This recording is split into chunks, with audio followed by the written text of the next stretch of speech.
This is instead of going through the laptop computer, this is through the through my phone. Um, so let's see if this works any better.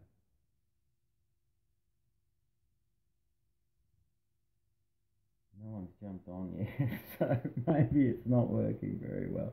Um, anyway, yeah, the other attempt didn't work very well. Um, and oh, here we go. That's getting a thumbs up. Um, okay, yeah, that seems maybe this is working better. So I've tried to set it up through the laptop, and I don't know what's going on with the laptop. Um, I don't know what the problem is through that. Um, yeah, maybe it's a settings thing, or yeah, it's yeah. Anyway, it's maybe it's Windows doing an update all the time, because the thing is the computer just chugs away, and then it's just like, what's going on here? Anyway, it's been some time since I did a video, a couple of weeks, and um, I've just been really busy. I had to go interstate as well, up to Sydney, and yeah, so things have been really busy. So I haven't had a chance to do a video. I did cut up those three bikes. I put it up on Instagram. There was a Specialized Roubaix, a 2017 Cannondale Super 6 Evo, and an Avanti Pista. And so I've shot the video for those, but I just haven't had a chance to do any editing as yet. So that yeah, when I get a spare when I get a spare few hours, I'll get that done. Yeah, I'm thinking about doing the Roubaix first, as I haven't done a review. I haven't done a video review on any of the Specialized stuff as yet, I don't think. So I'll probably do the Roubaix first. Um, the the Cannondale the Cannondale Evo. I've had people say, oh, the bikes that you're doing are older bikes. You know, we want to see some current bikes, which is a valid comment. It's just a matter of what I can get. So the there was yeah a guy who contacted me about a repair for the Cannondale, and then he decided not to go ahead with it. And he said, look, it's a current model, you can have it and cut it up and do a video. So yeah, thank you very much. You know, so the other one that's come in is just yesterday. I had a brand new time frame that was replaced under warranty because I had a problem with the front derailleur mount, and so they gave their customer a replacement frame, and so he dropped that frame. So that's a brand new time frame, never been ridden, never been built up as far as I'm aware. So um, yeah, so that's arrived as well. As I touched on earlier, I had BMC head office in Switzerland send a brand new frame from head office after seeing the review of the older BMC.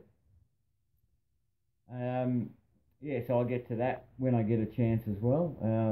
So yeah, I just really need to find some time. So what I have been thinking about is, um, if I do some, a Patreon or something like that. So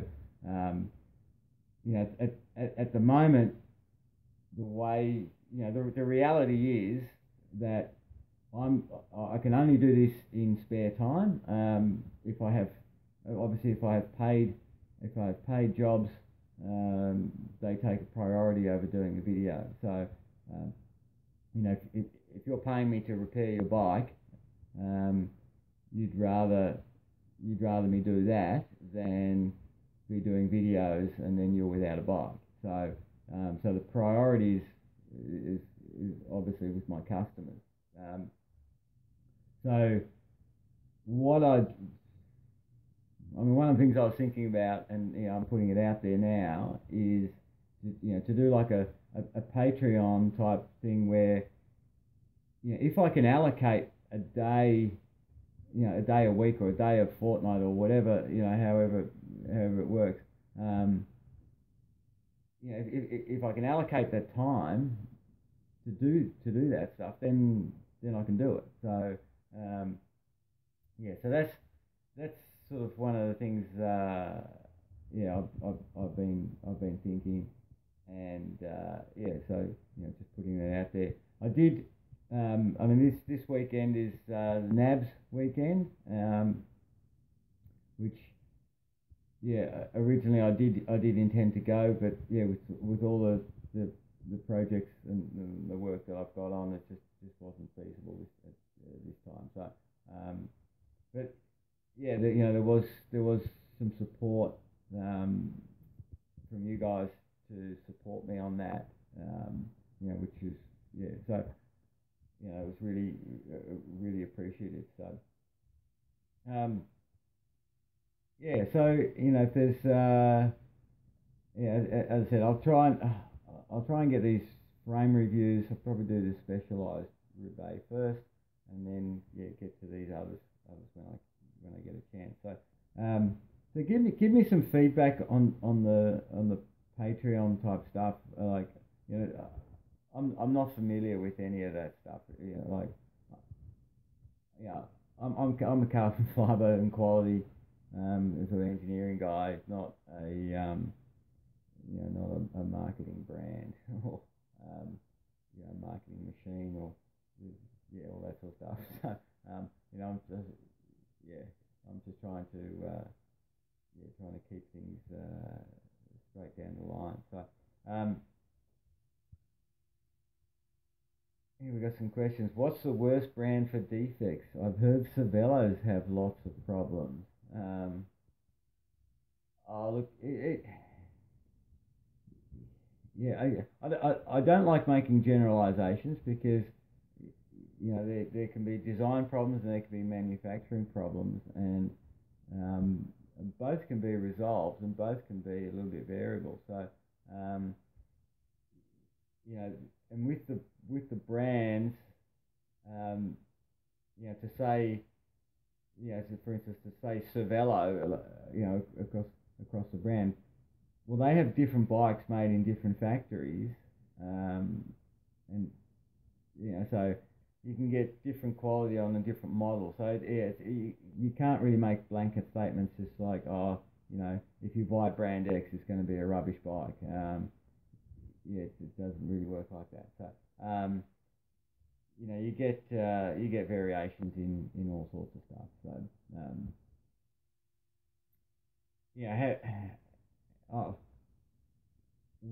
one other thing I've had to, if you follow on Instagram, because I've had time just to throw a couple of pictures up there.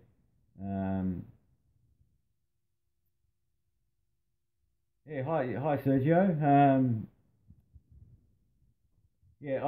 On the Instagram, I put a picture up the other week of a Chinese lolly wrapper that I found in a Trek in Monda Project 1, and it was actually in the fork steerer, this lolly wrapper that was folded up and pushed right down the fork steerer. So I posted that picture up on the Instagram, and the Trek quality production quality manager based out of Taiwan contacted me and was really proactive on trying to understand what happened and get to the bottom of that. So so that was a good that was good attitude from them. Obviously they're taking the quality seriously. I mean, you had a problem in the first place, but there's typically two types of situations that you can get with these sorts of things. So if you find a quality problem, there's probably three ways actually. The first is you can deny it and pretend that there's nothing there. The second is that you can ignore it and again pretend that there's nothing there. And the third is, and it's obviously the preferred option, is that you say yes, there's a problem, and you rectify and try and understand and deal with the problem. And so obviously the first two methods of dealing with the situation don't work very effectively for improving parts and quality. So the first step to rectifying any problem is to admit that you've got a problem. You know, that's always the first step. If you don't think you've got a problem, you're not going to try and fix it, are you? So that goes with anything in life. You know, that's just the fundamental. So yeah, kudos to Trek for following up on that and yeah, and taking it a step forward on that. So anyway, this seems to be working. So yeah, maybe I'll just try. I guess I thought I'll set it up through the laptop. Yeah, so this is through my phone. I'm holding my phone in my hand, and I don't know how much longer I'm going to hold my phone in my hand. Like you can see, I'm going wee, wiggling around. Yeah. The couple of questions just popped up, but yeah, I sort of missed it. Then there's something about the 3T Scatos, which is the handlebars. Have I scanned them? Yeah, I have scanned some of those. Yeah, but you can't just scan one bar and say they're all okay. So you've got to, you've got to at least put some statistical process control into this stuff.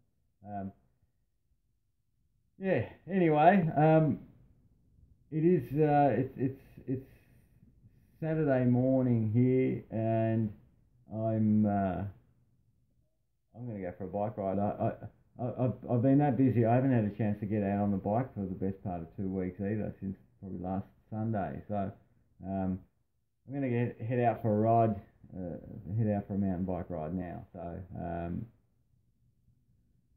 yeah, give me some feedback. I don't actually see when I do it on the laptop. I get the chat and the questions come up on the screen, but on the phone they just pop up and then they disappear. So I don't know where I can read those, and but maybe once the live session ends, yeah, I suppose there'll still be comments down below, and just give me some feedback on how things are. What can I do to stop my internal cable rattling inside my frame? Oh, that's an easy one. You can either put some cable ties around it and leave the tails sort of sticking out, or you can put another one I see quite often is some foam insulation tubing, and you put the cables inside that. So you can get that in different diameters, and then you put the outer cable through that foam tube, and then the foam tube obviously absorbs any vibration, doesn't rattle and all that sort of stuff. So it is a bit more complex. It's a bit more complex putting it in like that, depending on the frame and how the cables go. Yeah, winter up in Canada. I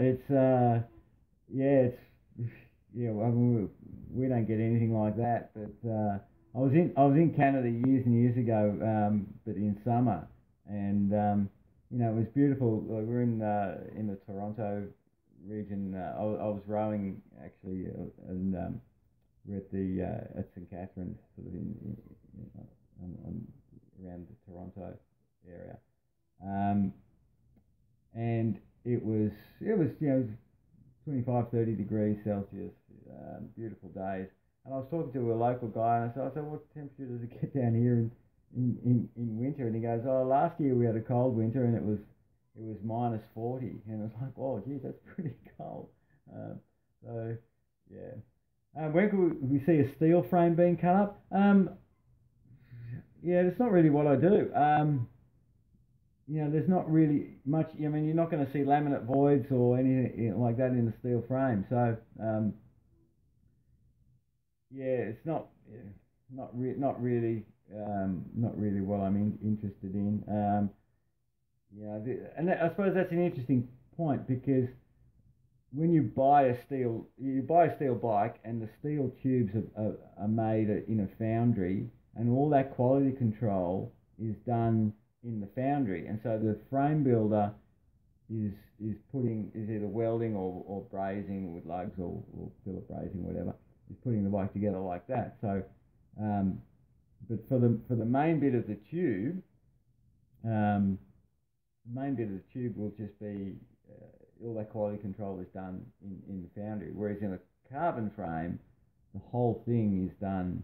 The quality aspect is variable at the production stage.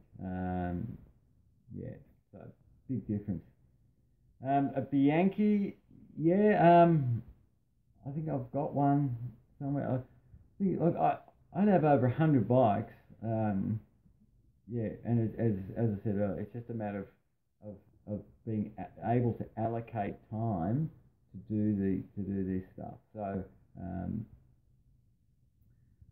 that's the problem. Cheap unbranded.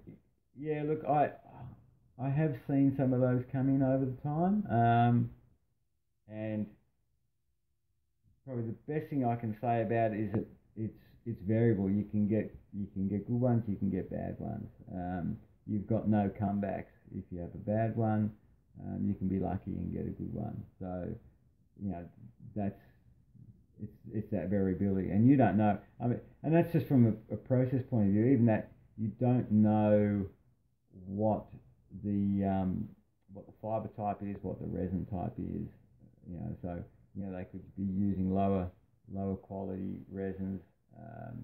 They could be just putting more glass in there as a lower cost fiber and things like that. So I did an article on cycling tips years and years ago about that. And so, yeah, the thing is, you don't know, and even getting it scanned, we can tell a lot from the scan, but we can't tell what the fiber grade is, and we can't tell what the resin quality is either. So, we can tell if there's some glass in there usually, but not different grades of carbon. So, you get that. I mean, it is possible to do that. You could go to a testing lab. You could cut a piece out, go to a testing lab, get it tested. But if you're buying a Chinese cheap carbon frame for a few $100s, you're not going to spend a couple of $1,000 on testing what the laminate is. So, yeah. All right. I think I'm going to leave it at that. I'm going to go for my bike ride and and get on with the rest of this day. I've still got a lot of stuff I need to do today as well. But yeah, thanks. I will. It's as I said, it's been a couple of weeks since I've been out on the bike. Hopefully, it won't crash. I put the anyway. I shouldn't have said that. Anyway, yeah. Hopefully, I won't crash. All right. Thanks, guys, and I'll try and get those cut up videos to you as soon as I can. And yeah, we'll see what I can do. All right. Talk to you soon. Okay, bye. Oh, yeah, how do I turn this thing off? Greetings from Norway. Yeah, thanks. Same to you. Watching the Winter Olympics, the Norwegian team's been going well. So yeah, Winter Olympics are fantastic. Let me see if I press that. Yep. Okay.